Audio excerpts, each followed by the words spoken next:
Good afternoon and welcome to our latest Google Hangout. It is the first Wednesday of the month, so during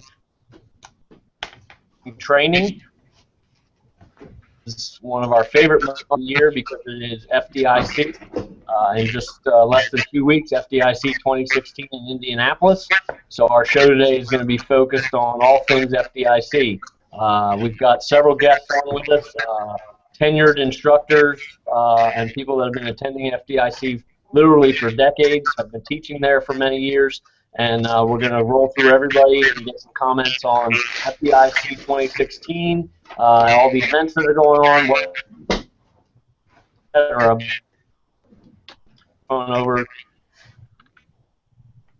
Bobby Halton, who is getting ready for FDIC 2016. Bobby, take it away. Well, thank you, Steve. And Shannon, how is our audio? Are we okay? Yes, sir. Go ahead. Okay, because I had a little thank you, Shannon. Shannon, that's our lovely producer, Shannon Toon, who will be at FDIC producing Hangouts throughout the entire FDIC. So if you like the Hangouts, there'll be Hangouts all week long that Shannon will be producing for us, and so you'll be able to see all of your favorite radio hosts doing their shows.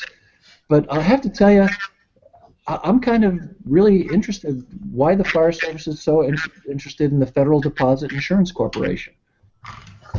But that's a bad joke.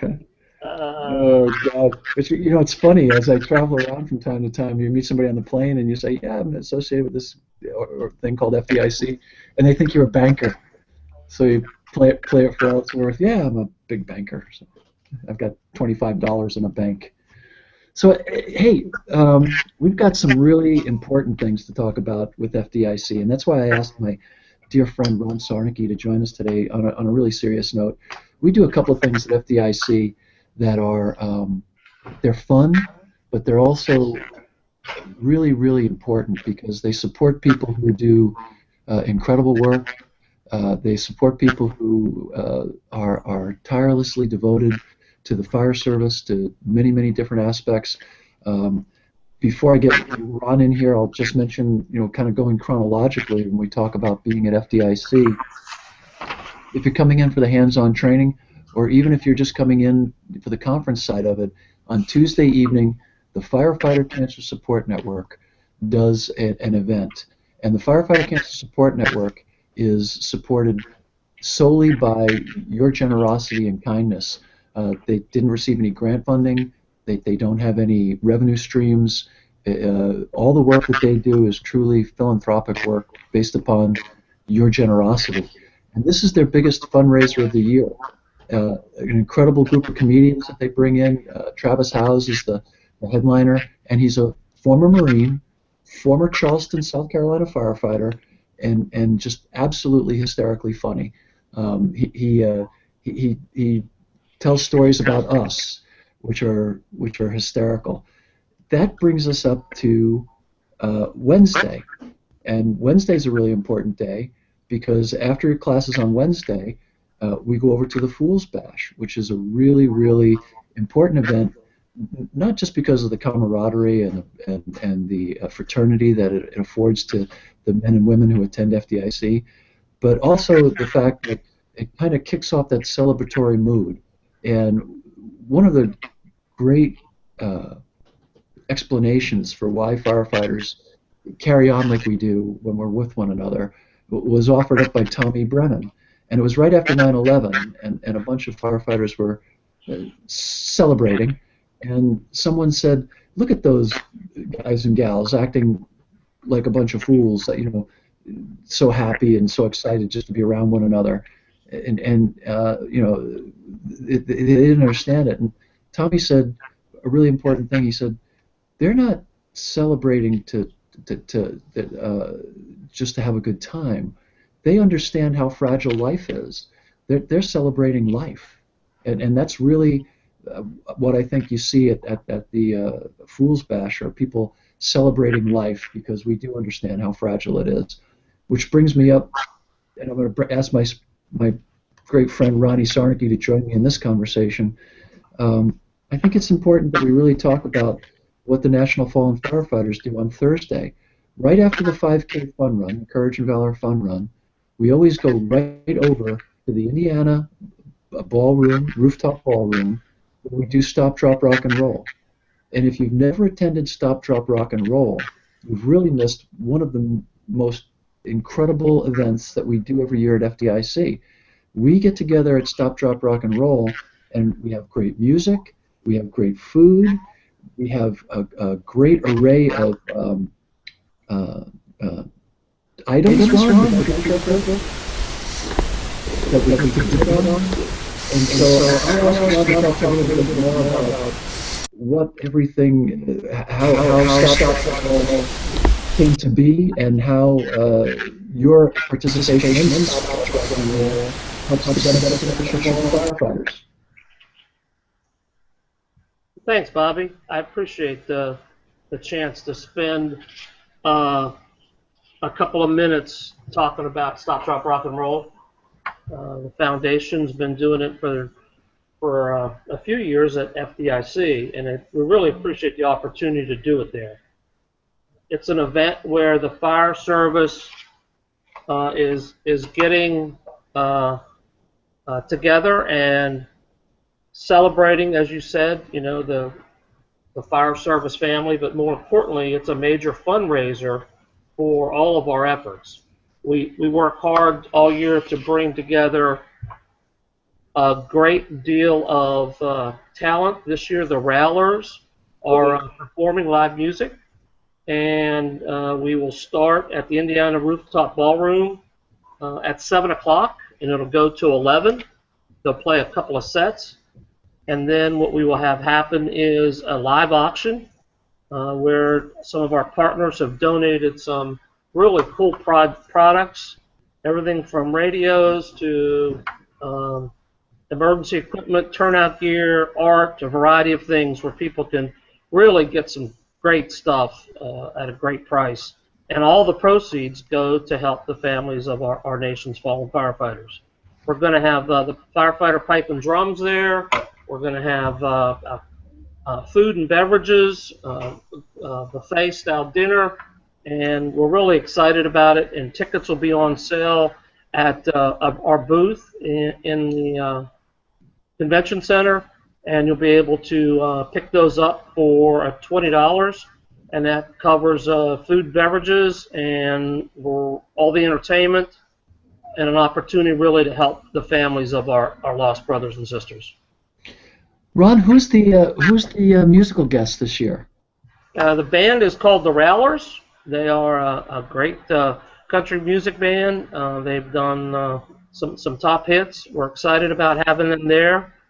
They are really on the scene in Nashville a lot, doing a lot with country music, and so we're excited that they've agreed to help us with this. The Railers, okay.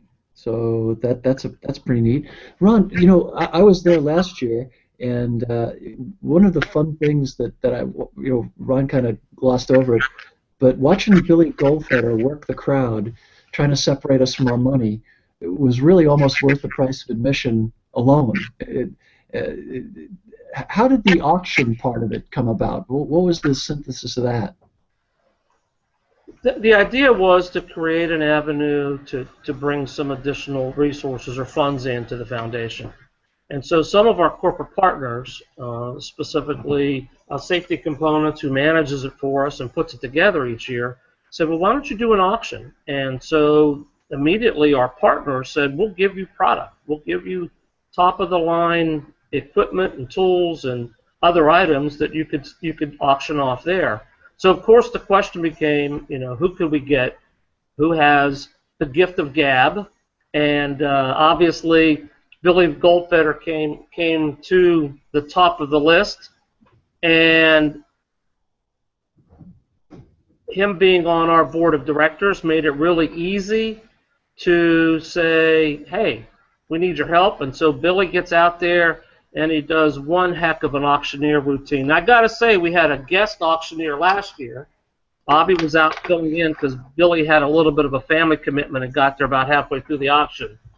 And so Bobby was out there working that crowd just as hard, and he did a great job, too. So, Bobby, thank you for that. I was a very sad stand-in, to be honest with you. Very sad. Hey, so that's on. Remember, Tuesday you're going to do the Cancer Support Network's Comedy Night. On Wednesday you're going to be at the Fool's Bash. On Thursday you're going to be doing the 5K run, and then we're going to go right over to Stop, Drop, Rock and Roll, Indiana Ballroom.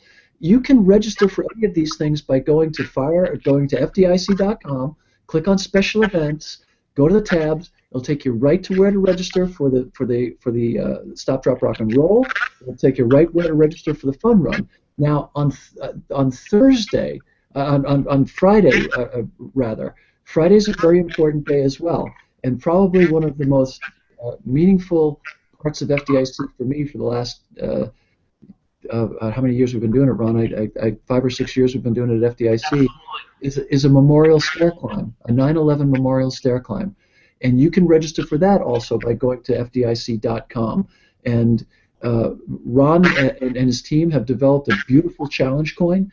And the first 343 people who sign up will get a coin. As of yesterday, we were at about 250.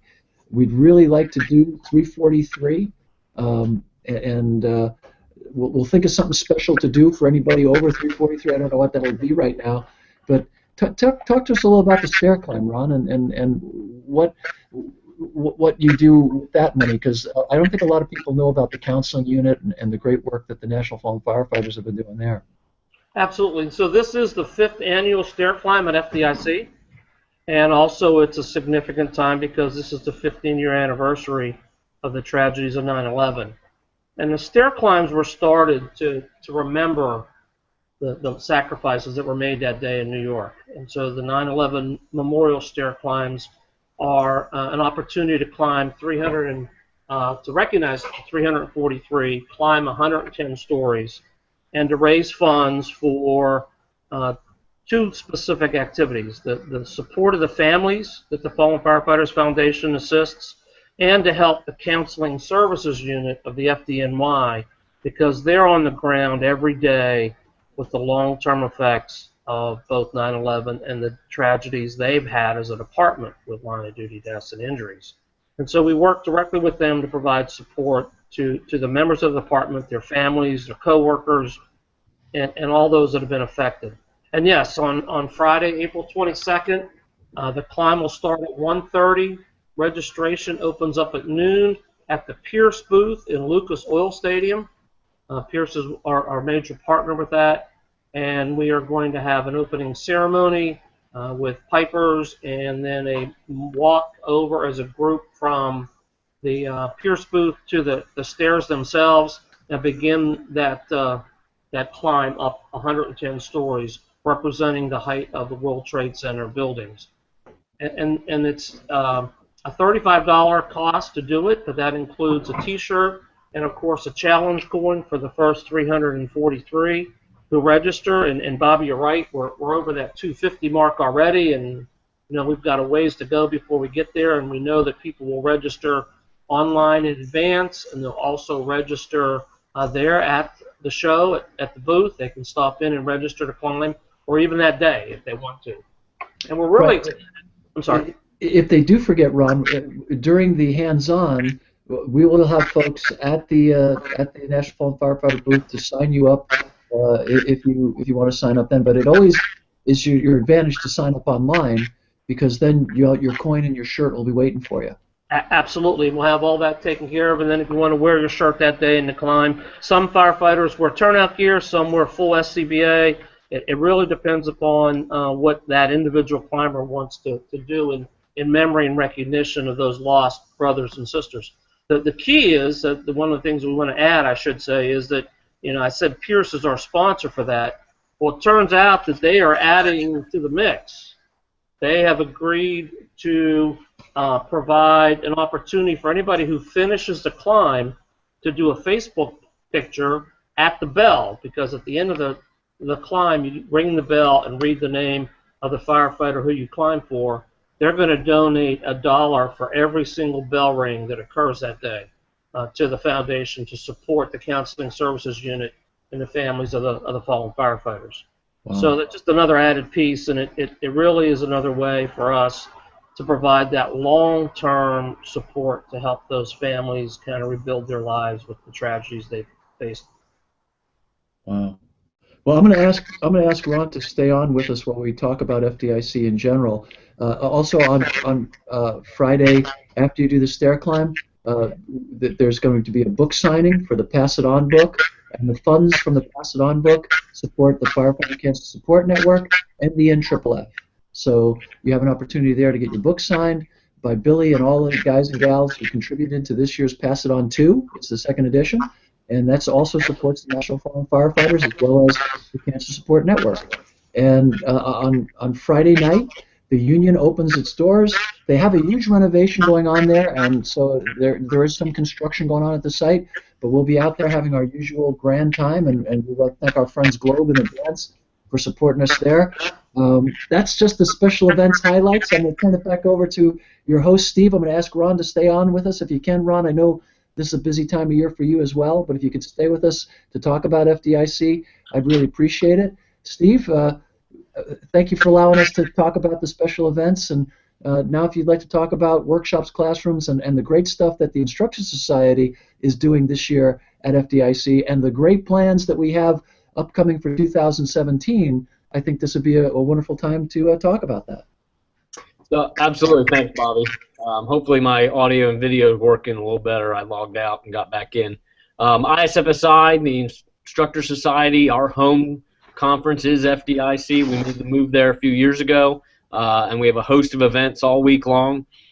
Starting off on Tuesday is the Instructor Social. So if you're a member of the International Society of Fire Service Instructors, you can attend our social, which is at Moe's, a place for steaks, Tuesday night.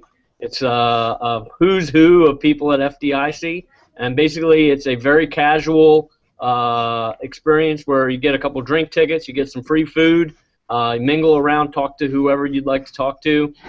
We always give away a bunch of door prizes, but it's just an opportunity for you to talk to instructors. The entire board of directors of ISFSI and our staff will be there, as well as a lot of other big names in the fire service and little names too. And I think what makes that event such a huge success is that it's very casual, and you can walk up to and talk to just about anybody you want to, instructors that you've seen in the past keynoting or teaching a class. It's a one-on-one time to talk to those folks on Tuesday night. On Thursday, we will be partnering once again with Penwell and FDIC to give the Instructor of the Year Award, and I'll talk a little bit more about that in just a second. And then on Friday, ISFSI has an annual meeting of our board of directors and our membership every year at FDIC. And again, on Friday will be our membership meeting at 1 p.m. We serve lunch, and we'll have our official meeting where the board of directors are sworn in. We give awards. We have a few guest speakers, and then anyone who's a member of the Instructor Society can bring up any topic they would like to discuss or have the board consider from the floor. So always a great event, always a great week, and I'm humbled and honored to be keynoting on Wednesday this year. I be honest with you, every year I'm very excited to go to FDIC. This year I'm a little bit nervous, but everybody tells me it'll be just fine. So with that, I'll go right into the Instructor of the Year Award. It used to be that ISFSI gave an Instructor of the Year Award, and Penwell Fire Engineering did as well. We partnered several years ago and brought the ISFSI back to the main stage at FDIC to give the Instructor of the Year Award, called the George D. Post Instructor of the Year Award. And this year's award winner is Pete Van Dorpe. Pete is a fire chief up in Illinois and has more than 30 years of experience in the fire service. He's an instructor for ISFSI as well as the Illinois Fire Service Institute. He's on the UL Advisory Board, and Pete was actually nominated for this award multiple years. And we get a host of great people that get put in for this award, and it's always difficult for us to make the decision. But obviously, Pete was a finalist before, and he was the cream of the crop for 2016, and we're excited to have Pete Thursday getting that award. I know Pete is with us on here today, but I'm not sure his audio is working. Pete, are you with us? I'm not hearing Pete. Anybody else? No, I'm not hearing him either, Steve. No. So unfortunately, we're not hearing Pete, but Pete is with us, and some people are clapping in the background because it's going to make this Google Hangout that much quicker because Pete's not able to say anything.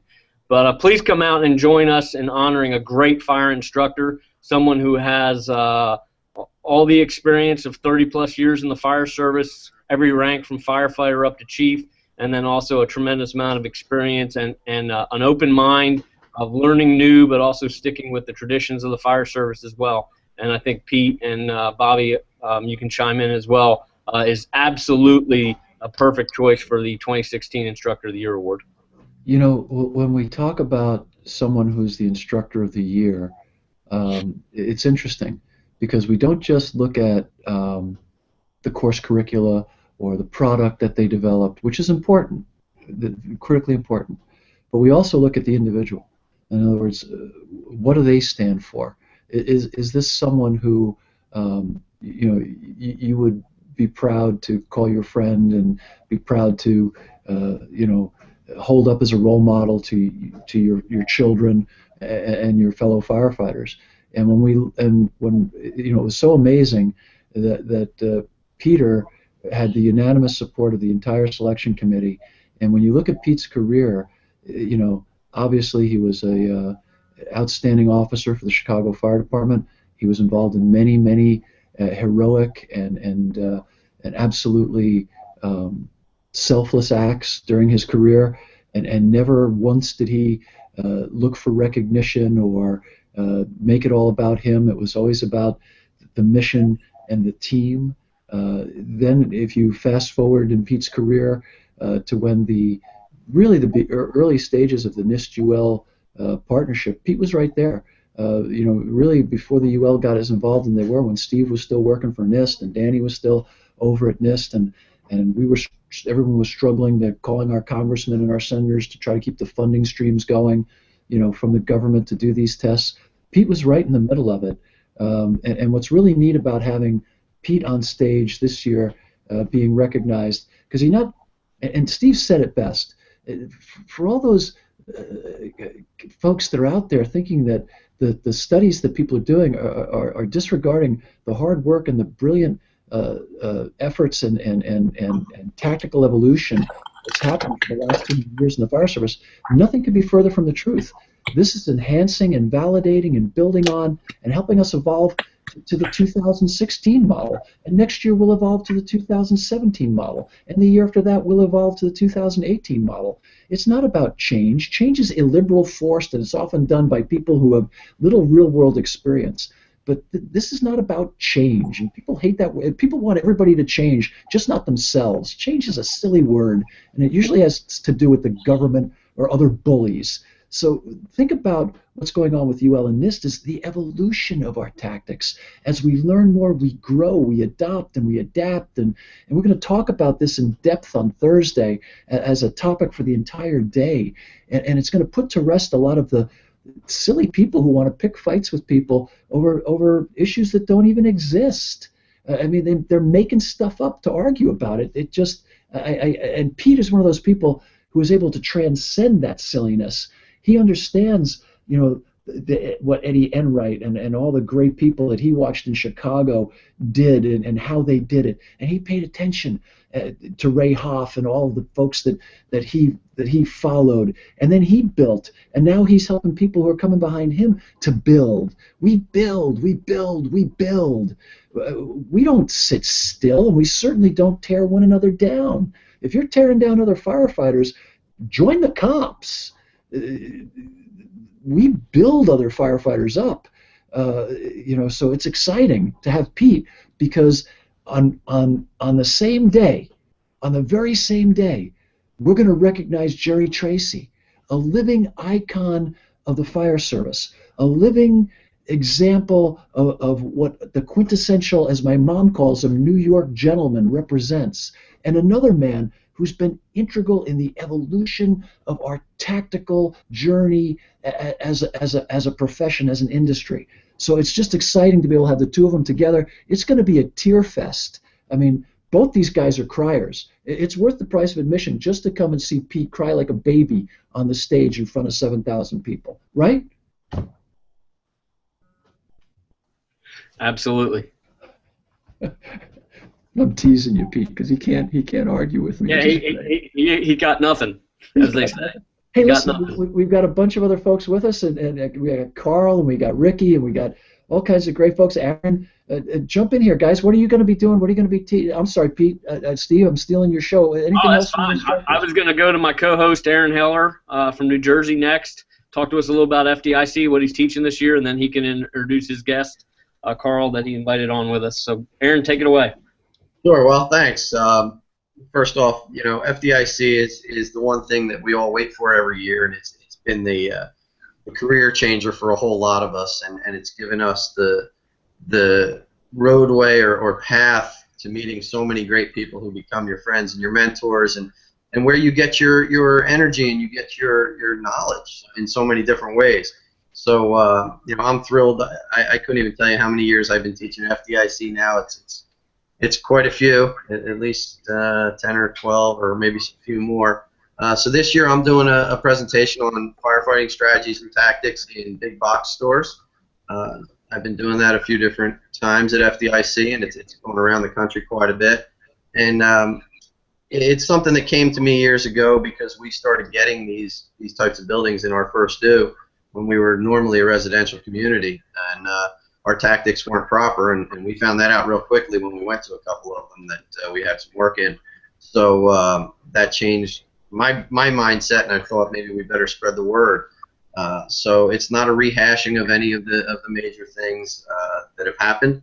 It's simply a real good informational piece that prepares first due officers, chiefs, and firefighters for what they're going to face when they pull up on these sorts of buildings, and what they can do to get things ready for when it does happen to them. And I just had a department out in Pennsylvania call me and say, hey, we just found out about this kind of a problem in our first due. What can we do? So it certainly made me feel good that I said, hey, come to the FDIC class and you'll get some good information. But FDIC is in my experience and in my lifetime, it's been priceless for my career. And I mean, look, I met damn near every one of you there. So it's that good. It really is. And the brotherhood and the friendship and the things like that, they just go without saying. We can't get that point across in a Google Hangout or on our Facebook pages or tweeting it out without truly being in those rooms and feeling what goes on. And then not to mention what might go on in the pubs and so forth. I've learned just as much sitting in a couple of those talking to some guys as I have doing everything else. So it's like the Mecca for fire service. Everybody's got their calling to come back to. It was. So. Aaron, if I could just interject. Sure. Am I echoing about that? But someone said that FDIC is like the UN for the fire service. Yeah. It's with the exception that we actually get something done. Well, there's that. Yeah. And I'll tell you a couple of the fun things, other things before I go on and introduce Carl. One of the things that I got involved in years ago, and I was never some big runner or anything like that, but I've been doing the Courage and Valor 5K for years, and that is another one of those events that has really shaped a lot of things for me. The first time I did it, it was simply because I said, hey, we've got friends that are doing it, and I think maybe my good friend Bobby told me that I should be doing it, and I signed up and said, okay, now what's a fat guy that doesn't run going to do? But since then, I've kind of become a bit of a runner, and I look forward to it every year. There's great brotherhood there. It raises great amounts of money for a very important cause. And Sue Shepard, who's an IFD firefighter who really coordinates a ton of it, has done so much to make this such a great event. And it's something that if you're not signed up for it, I would get signed up. You don't have to be a runner. You don't have to be in great shape. You can walk it. You can run it. Whatever turns you on. But it's really an important thing, and it has been to me. So that's what I've got as my biggest parts of FDIC. I'm looking forward to it. I can't wait. Counting down the time, and worked on polishing up the program last night for a little while. So with that being said, I invited on Carl Haddon. Carl is from out in Idaho, via California, and via NASCAR.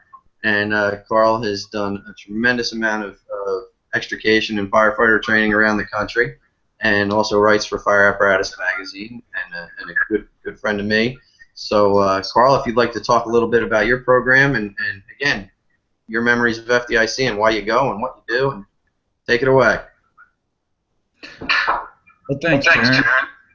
You know, FDIC is to me, it's a way to recharge my batteries, and it seems to be the glue that holds my fire service pieces together.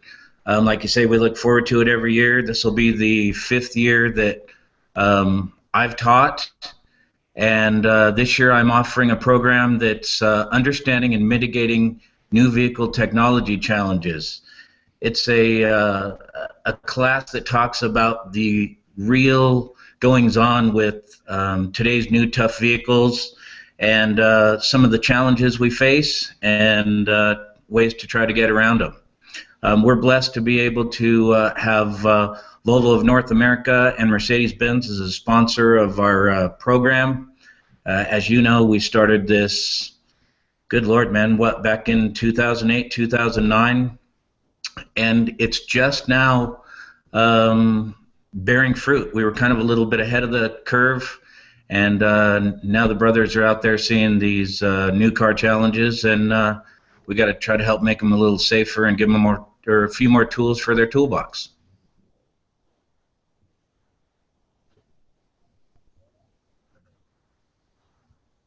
All right. Am I unmuted? I think I am. Okay. Well, yeah, and you know, to go along with that, we're seeing it now, especially with your class, where I remember sitting in the class and going over some of the stuff and the stuff that the engineers had told us about, that it's going to be here, it's going to be here, and we're telling students that, and they're going, okay, when's it really going to be here? Well, we're seeing it now with the safety glass, with everything else, and all the other different things that you're going to cover. I think it's huge, and anybody that's involved in extrication, you really need to come out and see this, because now I'm sure you're going to be talking about stuff that we're going to see in 2017, 18, 19, 20 before it ever gets here as well. So we can start being prepared equipment-wise and training-wise, correct? Yeah, we'll have a couple of new things that will every year I try to add a couple of things that raises people's eyebrows, and it's fun to watch them come back and say, hey, Chief, you know what? It's kind of cool. I was in your class a couple years ago, and you remember that crazy stuff we talked about? Well, now it's here. And so we'll have a few surprises up our sleeves for that Wednesday afternoon, and hope everybody comes out and has a good time. And there you go. There's the FDIC ad where this is where you get it. You don't get it other places. So first, you know, thanks for coming on today with us, and can't wait to see you out there. Steve? Thanks for having me. Well, stick with us, Carl, because Carl's also a so noted Brad, Oh. sorry about that. I cut you off, Bobby. No, that's okay.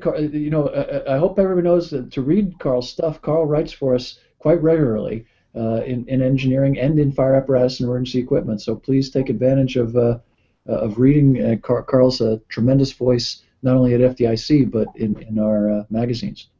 Awesome. Stick with us, Carl. Thank you, Chief. I'll do it. Brad French, talk to us about FDIC 2016. What are you looking forward to? Why do you go? What are you teaching?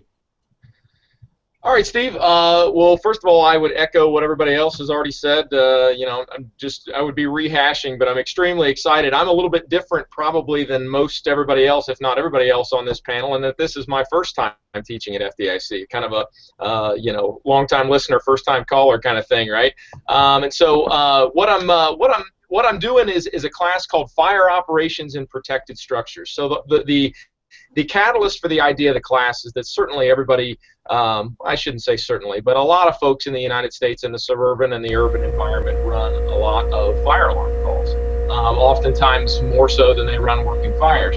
And so, you know, basically, I went to a class in Emmitsburg at the National Fire Academy. There was a whole week of sprinkler systems, standpipe systems, fire pumps, elevators, all that kind of fire protection system feature stuff, and thought, how can we make this smaller, right? Maybe down into a 2-day class or a 1-day class or something to where it's not so long that the firefighters lose interest in the topic, because sometimes fire protection systems isn't exactly the most riveting topic, right? And so the whole idea was to strip off all of the fluff and just do a consolidation of an hour and 45 minutes of just nuts and bolts stuff about fire protection systems. So FDCs and the different variations of FDCs that we can see on the outside of buildings, and sprinklers and standpipes, and understanding NFPA 14 residual pressures and so on and so forth as they relate to flows, and pre-planning buildings and how important that is, and kind of showcasing some different case studies of incidents where protection systems worked well, other instances where they didn't, some instances that cost firefighters their lives and were line of duty death incidents.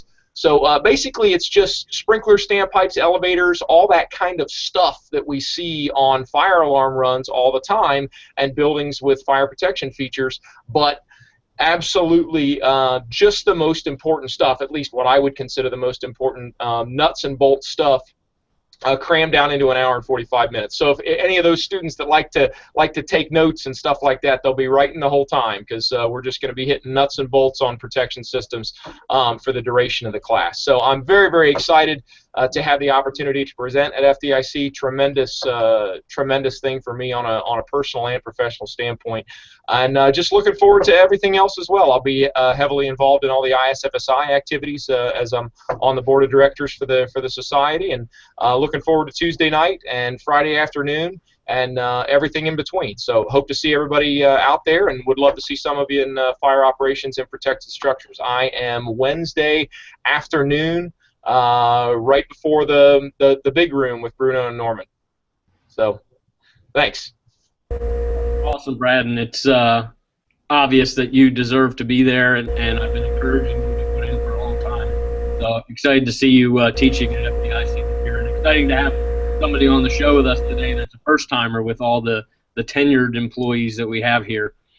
Chief Riley down in Clearwater, Florida, is a friend of mine and a FDIC alum, president of Traditions Training, and also past volunteer chief in Prince George's County, Maryland. Talk to us a little bit, Ricky, about your FDIC 2016.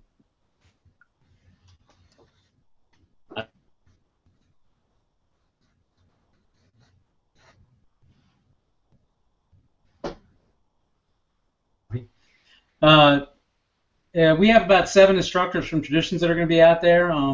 They're all kind of listed on our Facebook page and our Twitter and all this sort of stuff, and a lot of good guys from all across the country.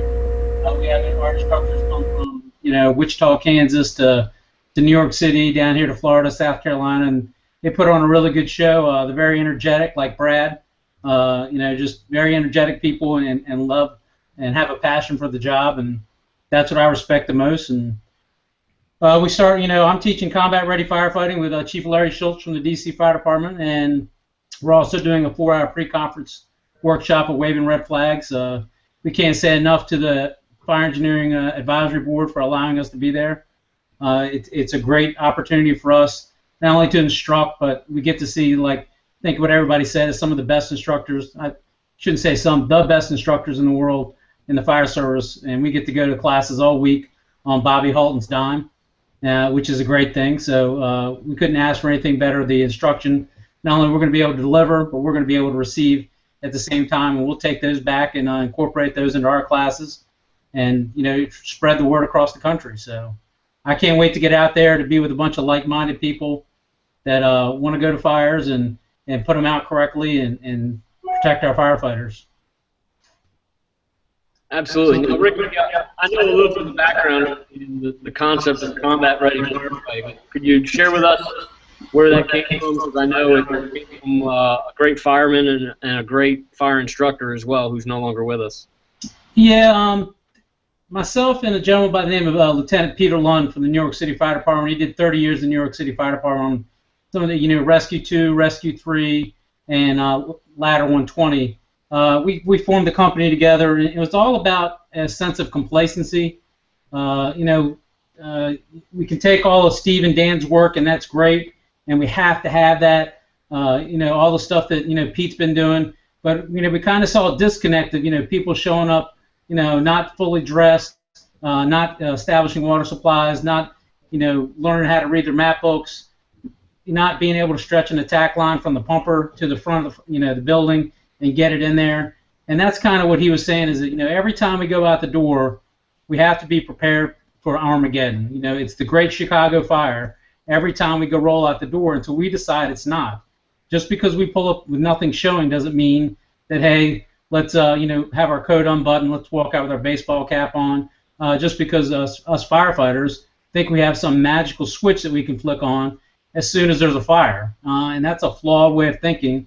If there's anything that I take away from Steve and Dan's research, is that time frame is shrunk down on our ability to have a quick attack on a fire and get in there and rescue our occupants. And if we're playing around in the front yard, putting our gear on, trying to get our mask on, readjusting straps, and not being able to stretch in the attack line, then we're failing the citizens.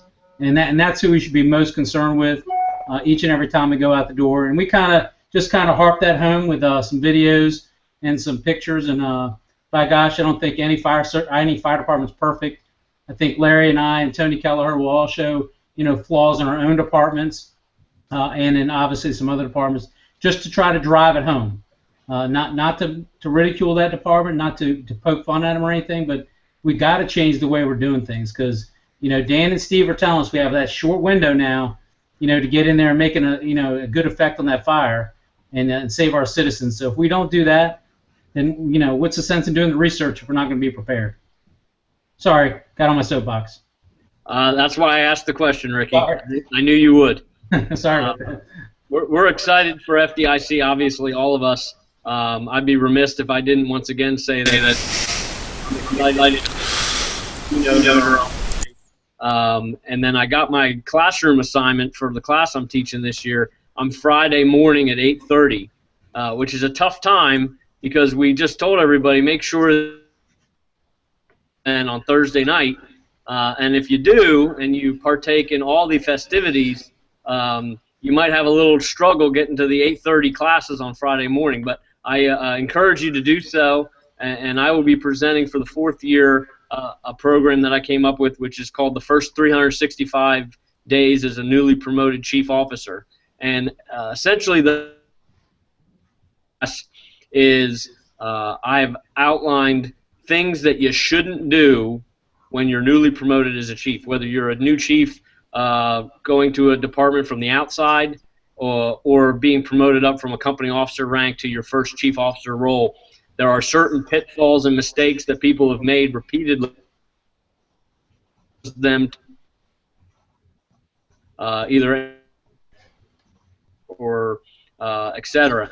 And so we'll review what some of those things are, some of the things to consider before you take the test or the promotional process to a chief officer role, as well as talk about some of the things that you can do that would help you gain confidence in your position, but also gain the support of your people and have a successful first 365 days versus a unsuccessful, which we've seen all too often in the fire service. So again, like everybody else, I'm excited for everyone to come to my class 8:30 in the morning on Friday if you can make it, and if you can't, I truly understand.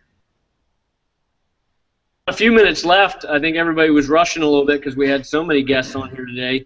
I know that we've all talked about the passion of FDIC, how it recharges our batteries, the brotherhood, the friends, the mentors. Obviously, my story is the same. I started attending FDIC as a teenager, paying my own way, and eventually ended up sitting on the advisory this year being. And so it's an exciting place to be, and if you haven't gone or you're still thinking about whether or not to go, I would say go. It is the best investment that of your time and your money that you can spend as a firefighter during the year. So any of you want to chime in? Anything? Just wondering if I got any volume yet. Am I in at all? You're in. Hey, look what happened. Good afternoon. Sorry about all the problems. No, you're good. Okay. And thank you for the recognition, both fire engineering and ISFSI. I don't know what you guys were thinking, but I do appreciate it. I love you too, Bobby. And I'll cry just for you. Well, you know Jerry's gonna cry. Oh yeah, I know you will. Right. I'm gonna be crying. Good. Yeah, we'll all get weepy. There's nothing wrong with that. Nothing wrong with that. Well, I got Pete on. I think this is pretty important stuff. And Steve said if anybody had any last thoughts, and we talk about all the networking, and that's really important. And Pete and I were just kind of making a joke about getting weepy, and we really do get weepy at some points during the show. And one of the things I wanted to tell everybody is that, we are going to be having a mental health panel there, and we'll have lots of great professionals with us at FDIC. If you need any counseling, or if you know of anyone who needs any counseling, or if you'd like to set up a program within your department, Danny DeGrees and Father Jim and Jeff Dill and all kinds of great people. Unfortunately, our good friend Pat Kinney can't be with us this year. He's in our thoughts and prayers. But a lot of great folks, and the Illinois Fire guys, who Pete can attest to, have put together a peer support group program that's second to none. And if we're really going to be serious about being each other's brothers and all this stuff, we always, we throw some of those terms around sometimes loosely, then we really need to follow the example that the Illinois guys have done, and we need to build these peer support groups in every fire department and in every part of this country. We're going to have Friends Bill meetings in the morning. So if you don't drink like me and you like to go to meetings, we are going to have Friends of Bill meetings for the folks that are looking for a meeting to go to. That'll be all firefighters, which is kind of a unique deal. And there'll be signs posted and stuff. Or if you don't know where it is, call me. Get a hold of me, and I'll tell you where it's going to be, and I'll see you there at the meetings.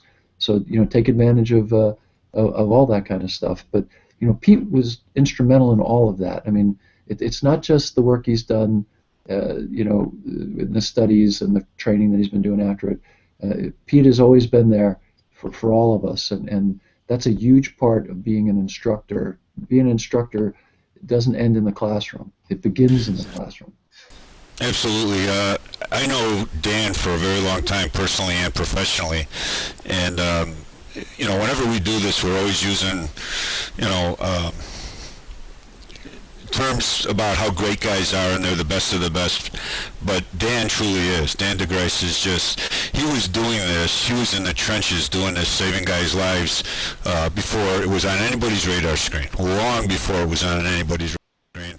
Dan was doing the hard work and taking the hard hits, and when nobody wanted to hear what he had to say, and he never gave up, and he stayed with it his entire adult life, and we're all going to benefit from it. Hundreds of guys have benefited from it just in Chicago alone, and now it's spreading throughout the state and throughout the country.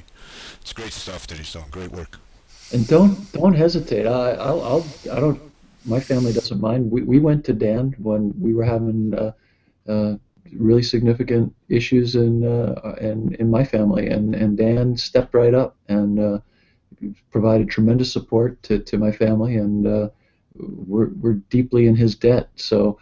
There's the only thing to be embarrassed about is not asking for help.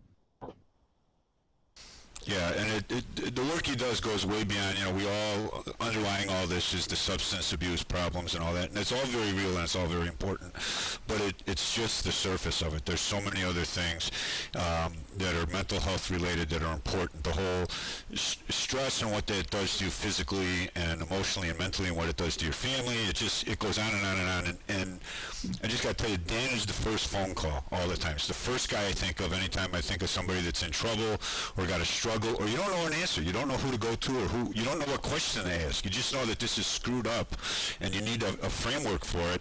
Dan's the guy that can give it to you. He's that engaged and that involved and that complete a person when it comes to this. Mm-hmm. That's great information, and obviously is the importance of the fire service, and we talk about the brotherhood, but it's really going much further than that, and it's looking out for and caring for each other in times of professional but also times of personal grief and strife and challenges. And I know every single one of you have had those personal and professional issues in your life at some time, and sometimes you feel very alone, and those are really hard, and sometimes you feel like you're surrounded by a million people all hugging you at one time. And we need to make sure that we're hugging each other and that we're letting each other know that we love each other and that we're there for each other and we care about them. And obviously I'll be talking about that a lot on Wednesday during my keynote and the experience that I went through the last couple of years. But I can't tell you enough, and to hit on what Pete and Bobby were just talking about, is it is amazing the feeling that you get when somebody calls you on the phone, sends you a text message, shoots you a message on Facebook or whatever, because they're just doing it to let you know that they care. But for some reason, those messages, those phone calls come at just the right moment, the moment that you need a friend, the moment that you need to be lifted up. And I would just take this opportunity to remind people to go out of your way to reach out to those people that you know that might be struggling, whether it's personally or professionally, because if not us, then who? It's our responsibility to take care of each other and take care of this fire service that was given to us. So with that said, Chief Riley, I know you wanted to make a comment before we completely wrapped up. We'll take the panel from right to left. Any final thoughts, Ricky? Well, I was going to promote you, but you did a good job of self-promoting. So I would beg anybody to go to Steve's keynote. I got to read. I was fortunate enough to be. He let me proofread his passage and pass it on second alarm. If you want to understand what life's all about, it's not about fire trucks and stuff like that as much as we were passionate about it. What Steve went through and his wife went through and his family went through, you better pay attention and go listen to Steve's keynote. I'm not a crier, but I have a feeling Steve's going to make me cry. So we better take some extra hankies with me. But I would urge anybody to make sure to go to Steve's keynote and also read his passage and pass it on second alarm. So that's all I got, Steve. Thank you very much for inviting me. Thank you, Ricky. Pete, any final words if you're still able to? I think so. Am I still in? Yep. You're still there, Pete. All right, very good. I always like to chime in with for the guys that are going the first time or that have gone maybe a few times, but you can see them hanging in the wings, wishing they could go up and talk to Bobby Holton or Steve Pegram or John Norman or somebody, really. And I always encourage guys, that's part of what FDIC is. You can walk right up to all the people that you think are unapproachable and approach them, and they'll give you as much time as you want. And I think that's an important thing for guys to understand, is that to make the most of your FDIC experiences, you got to take advantage of that. Talk to people, grab them, get them in the hallways. Absolutely. Well said. Carl. Sir, you know what? I echo what everybody said. That's one of the beautiful things about FDIC is it doesn't matter who you are, where you come from. Walk up, grab them, talk to them, and it's important too to your point. It also gives us that opportunity to take the pulse of our brothers and sisters that we don't get to see throughout the year and see how they're doing and how they're hanging in there, and a good opportunity to say, hey, how you doing? Well said. I concur. Brad French, final comments, FDIC 2016. In the spirit of this being the ISFSI Hangout, I'll tell you, I've had such a distinct honor to have the opportunity to travel across the country teaching with the Principles of Modern Fire Attack program this year. And throughout the course of that, I've met so many firefighters and have really kind of been a cheerleader, both for the society as well as specifically for FDIC, and have told so many folks, get to FDIC, get to Indianapolis, come to the Tuesday night event, come to the meeting on Friday, and so on. And I very much look forward to reconnecting with a lot of those folks that I've met having the opportunity to teach that program across the country, and a lot of those folks will be first-time FDIC attendees. And the first-time attendees to a lot of the ISFSI functions out there, and so I'm really looking forward to that, in addition to 1,000 other things. So that's it. I'll see everybody in a couple weeks. Awesome. Captain Heller, final words. Yes, sir. A couple things. One thing I thought about while we're all talking and listening is for new guys going to FDIC, you're going to be absolutely blown away by the size of everything, the amount of classes. When you open up the book or you go online and you look and you're saying, "My God, I want to go see this guy teach, or I want to go see this guy teach." Have a plan. Really think about it, because you may have already signed up for your hot classes, but they're just basically walk-in classes for all your seminars. So you really, really need to kind of look through the book and give yourself a plan so you can kind of navigate around and so forth. Use the app, however you're going to do it.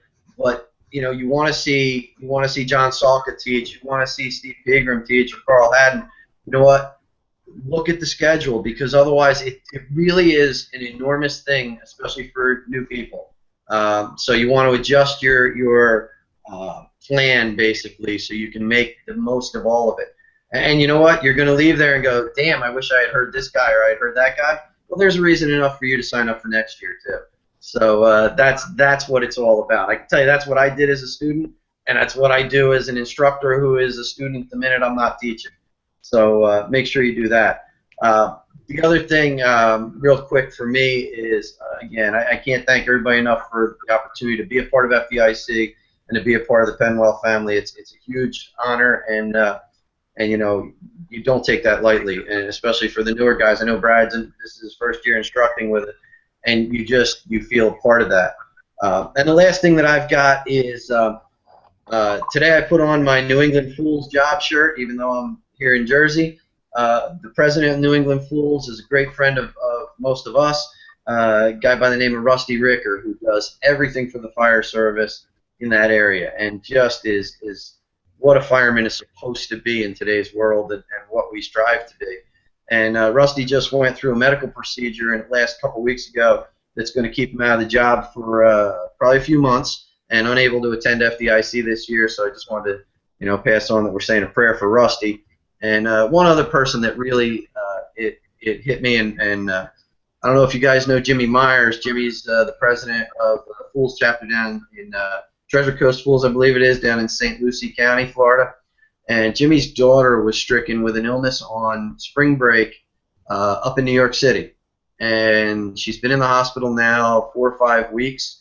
She's getting stronger. She just had the last surgery she's going to need. But if Jimmy and Lindsay and the family are listening, we're certainly praying for them too. So, we talk about boosting each other up. And I can tell you, I had a really tough time in my life about a year ago. And these are the type of guys who are there for me, constantly calling and texting and checking up. And, just like Carl and Bobby and a lot of the other guys. And it's all people that I met probably through FDIC.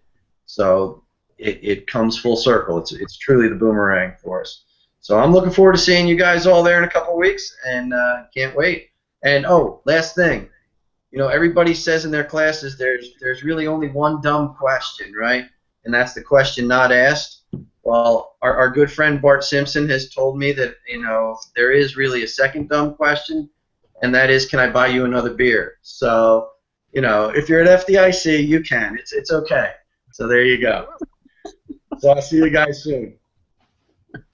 Thanks, Aaron. And Bobby, on behalf of the whole panel, I know we're all very appreciative of the opportunity to be returning to FDIC or be a first-time speaker. All of us were in that position at one time and had the butterflies in our stomach that I'm sure Brad does, and I know he'll rock it and hit it out of the park like he does everything else. All the opportunity, not only at Bobby, I will let you close us out for this FDIC edition of the Training Humpday Hangout. Well, thank you, Steve, and thank you, everybody on the panel, for joining with us, especially my good friend Ron Sarnicki from the National Fallen Firefighters. If you're not aware of the incredible work that the National Fallen Firefighters do, and you've never attended a October Memorial, you really need to think about it. Again, there's a lot of stone throwers and naysayers who just don't understand the depth and complexity of the issues that the National Fallen Firefighters is willing to take on head-on and try to make a difference. And participate. Go visit with Ron and the folks in the booth, Kathy and Sharon and all the good folks that are going to be at FDIC, and learn more about the National Fallen Firefighters. Please participate in Stop, Drop, Rock and Roll. Please come to the stair climb. You don't have to climb. You can spend the $35, get a T-shirt and a coin, or just make it your donation. I can't climb, but I've signed up. So if you can climb, God bless you and thank you. We're so grateful that you're willing to do that. But if you can't, we truly understand. There's so much going on. Courage, Valor, Fun Run is huge to me. I think wellness and health are really, really important. So if you haven't been, or you want to start somewhere, it's a great place to start. You don't have to run. Lots of folks walk. The Fool's Bash, you don't have to drink. I don't drink. Mike Dugan doesn't drink. Rick Lasky doesn't drink. We're all fools. We're dry fools. And lots of us are there. There's plenty of good coffee and bad coffee. So we take advantage of that, and it's a wonderful time. I'm so grateful to be allowed to be just a small part of FDIC. And it's part of the fire service. It doesn't belong to any organization or any ideology. It doesn't belong to any company. Penwell supports it, but they support it so that the fire service has a place to meet and gather and share our experiences, our concerns, our thoughts, our love, our goodwill. We have a few instructors who had to cancel, several of them because they're battling cancer. I don't want to give away anybody's name who might not want me to share it, but they're dear friends of mine, and so if they're watching today, we're still thinking and praying for you. We hope it gets better. We know what a struggle it is. So if you can support the Firefighter Cancer Support Network, please support them. Merle Haggard died today. For all you country western fans like me, he was a Okie from Finoki, great guy. And so our prayers are with the family and fans and friends of Merle Haggard. Interesting man, and if you don't know much about him, he was a very colorful character. But FDIC is your show. Come to your show. Have your voice heard. Share your opinions. Participate. They always say if you don't vote, you can't complain. If you don't come to FDIC, then the direction of the fire service is you're leaving up to everybody else. Be part of the direction of the fire service. Come to your show. Thank you for spending time with us today. Thank you for all you do. Thank you for being who you are. You're role models to me, and everybody on this panel is one of my heroes. And thank you to Pete Van Dorpe for everything he's done for me. He's been a great blessing in my life, as Steve and Aaron and Carl and Ricky. All of you have made such a difference in my life, and Brad. But I'm so grateful for this time. Bobby. Love you all. God bless, and please be careful out there. Thanks, Bobby. Take good care.